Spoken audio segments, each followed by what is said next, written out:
ustedes han pensado en todos los actores que salen en las películas de Harry Potter, pero no nada más los famosos, los que están en el fondo, los que a veces no dicen nada, los que ustedes y nosotros conocemos como extras. We arrived at 7:45. We got changed into our costumes, and I've never done anything like this, so it's a really great experience. So we come in and then we get roped straight into our costumes. Then we have our breakfast, which is either English breakfast or snacks. And then we go and have a bit of school time, which we do a basic subject. And then we go back and get our clothes on. And then we come to the cathedral and we do some filming. And then we have to have breaks in between. So that's how the day goes actually. Well, I waved Daniel Radcliffe, and then he goes Basically, we're about to go back on set. We've spent a good couple of hours filming beforehand and didn't really get much in. Well, we got it done, but obviously they've got to do different films, different scenes and drop from different angles. So I think we're going back and doing the same again, but from a different angle. So basically walking the same 20 metres over and over again. Don't you trust me?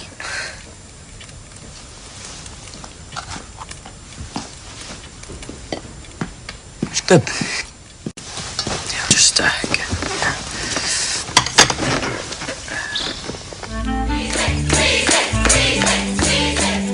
Como confirman nuestros jóvenes actores, en este filme las hormonas se desbocan con hilarantes consecuencias, cuando Harry, Hermione y Ron caen en las garras de un viejo demonio, el amor. Hermione, what are you doing? And what happened to you? No, I've just escaped. I mean, left Cormac under the mistletoe.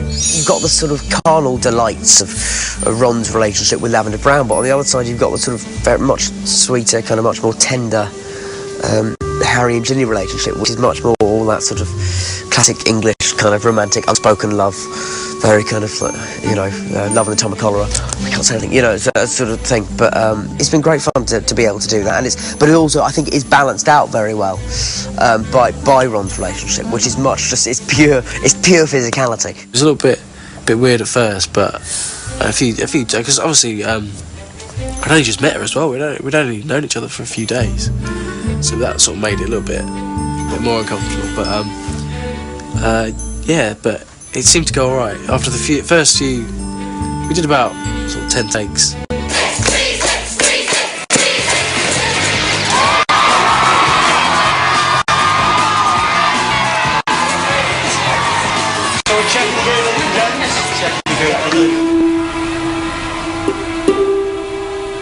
Hermione kind of starts to realise that she has feelings for Ron, and just as she's doing that, Ron kisses this girl called Lavender, who kind of has a massive crush on him, and she's just really hurt and upset, and so they spend kind of the rest of the film arguing and not really getting on. Slughorn's having Christmas do, and we're meant to bring someone. I expect you'll be taking McLagan. He's in the Slug Club, isn't he? Actually, I was going to ask you. Really? Really? She's very dominating and feisty, and Hermione doesn't like somebody taking, stepping on her territory, really. What's she doing here? I'm asking the same question. What happened to his girlfriend? What happened to his friend? She's a bit of a psycho. And it's been really fun to do all these, these scenes that are a bit more concentrated with just one other character. And for you, it was difficult to do these scenes? I think it was difficult because it was something that I haven't done as for this character in this film.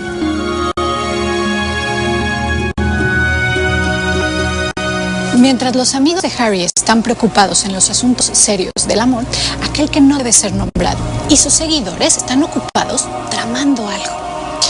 Quizá en esta película habrá monstruos de ojos verdes, pero son mucho más inofensivos que este tipo, que está haciendo todo el trabajo sucio para Voldemort.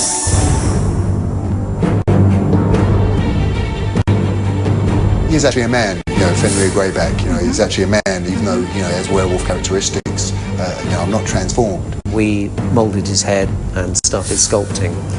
The makeup then started to design itself. We had one concept drawing that had a really nice flavour that we were aiming to achieve, but as you go through the process, once you've got an actor and you know how they're going to behave and how they feel, it begins to design itself. Pieces are attached, apart from the inside the forehead, which we're about to do. Once we've done that, we've basically got all the kit on. After that, then we've got to start colouring, putting the hair on, the wig and all of that, and blending it all in. So we're about halfway. Really just visual. A lot of his characters, the savagery has to come from inside. So a lot of hard work's done by the guys in the prosthetics department and the camera and the wardrobe, making that look. And when I look, as you can see here, he's scary. I know I'm scary.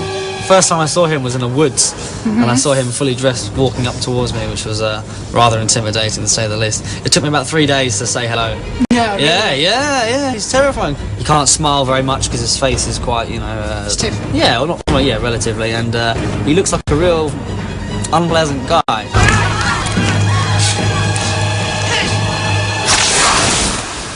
Ahora descubriremos por qué Dumbledore ha estado desapareciendo en sus misiones secretas y veremos uno de los sets más mágicos que se han creado.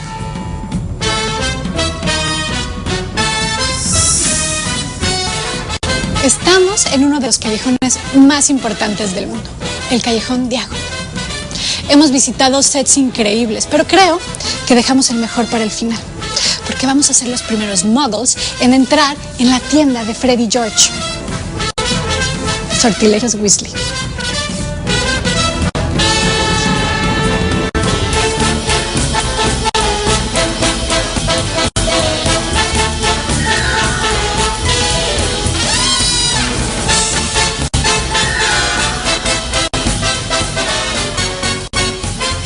Miren, una poción de amor. Esta me la llevo. ¡Wow! Un frisbee de cocodrilo. Increíble, impresionante, ¿no? ¿Se imaginan tener una tienda como esta cerca?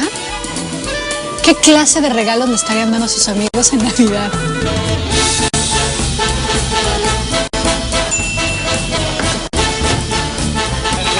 I love the Weasley Wizard wheezes, apart from the fact it's so difficult to say.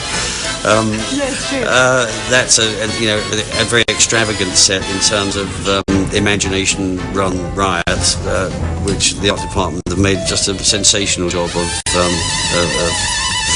of making.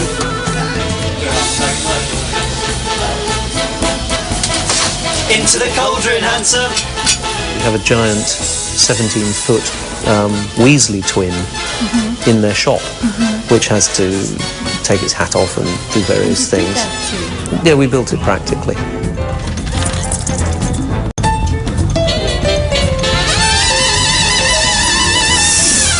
Además de ser un gran imitador de sillas, pronto sabremos que Slughorn tiene la clave de la información más valiosa que va a llevar a Harry y a Dumbledore a emprender un viaje muy importante. Once again, I must ask too much of you, Harry. Harry grows up in the film, takes responsibility, and Dumbledore becomes his friend. Instead of being the headmaster and the student, we get the two friends, Harry and Dumbledore. And they go on a journey together. I like riding around on trains.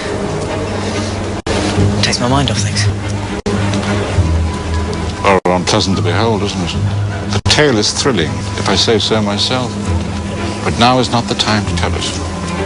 Take my arm. The development of Harry's relationship with Dumbledore and how that changes from being a teacher and a student to kind of the general of an army and a foot soldier, which is Harry's role.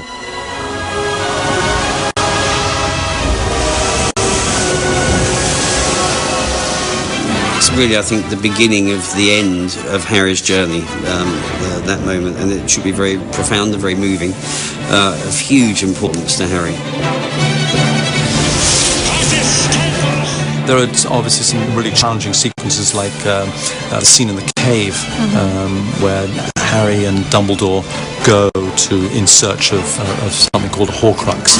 It's quite playful, quite funny, and then towards the end of the movie it gets really dark and intense again. Which you love, huh? Yeah, no, I love all the dark, intense stuff, of course. The ever-present threat of Voldemort taking on the world, and the knowledge that Harry is getting nearer and nearer to his destiny, which is his final meeting with Voldemort. Gracias por acompañarme en este increíble recorrido. Nos reímos, aprendimos de las hormonas, supimos lo doloroso que es jugar al Quidditch. Bueno, conocimos al profesor Slughorn y al aterrador Greyback. Pero ahora nos tenemos que ir. Hola, Latin America. You believe in magic? Yeah, absolutely. Of course I do. Do you? Yes, of course. If I was going to play Harry and I was older and I went back in time to the beginning of the franchise, I would play Sirius Black if I could. Because I like to describe it as kind of sex potions and rock and roll. I love this film.